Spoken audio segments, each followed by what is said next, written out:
Hello guys! Magandang buhay! Ito pala guys yung probinsya kung saan ako nakatira. Yan guys, yung palayan na yan, sa likod ng bahay namin yan, pero hindi amin yan ha.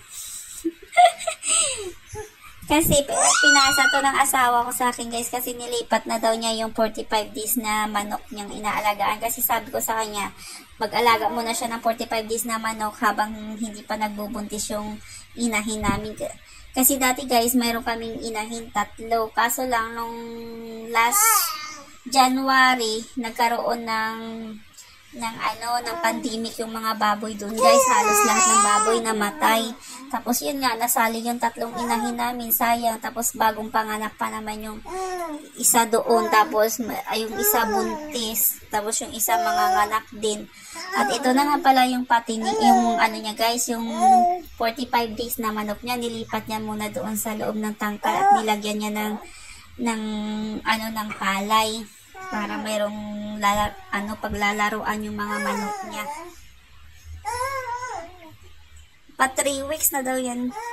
At ito na yung namin guys, yung magiging inahin namin, si Mandak. 7 months pa lang ata to guys, kaya hindi pa siya pwede magbuntis. At ito naman yung mga native niyang alaga. Pag walang ulam, ayan, pwedeng uulamin pag malaki na. Yan guys, ganyang simple lang ang buhay sa probinsya guys. Yan yung gusto kong buhay, yung simple lang, tapos relax. Yan guys.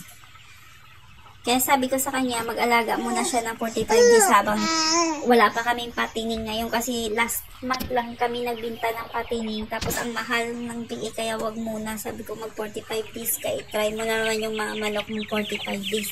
At ito naman yung mga native niya na inaalagaan. Kasi mga pa yung bagong pisa ata. Yeah, chicken. Sabi ni Moy Moy, mayroon daw chicken, Uncle Jojo.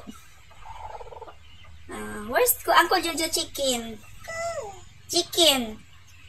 Yeah, yan yung lagi nakikita ni Moy Moy pag tumatawag ako kay Uncle niya Jojo, yung mga chicken. Kaya, pag nakikita niya yung chicken, natutuwa siya. Tapos pag nakikita niya rin yung pusa ko, si Regina, akala niya naman, ikalapit niya lang, inaano niya yung cellphone ko.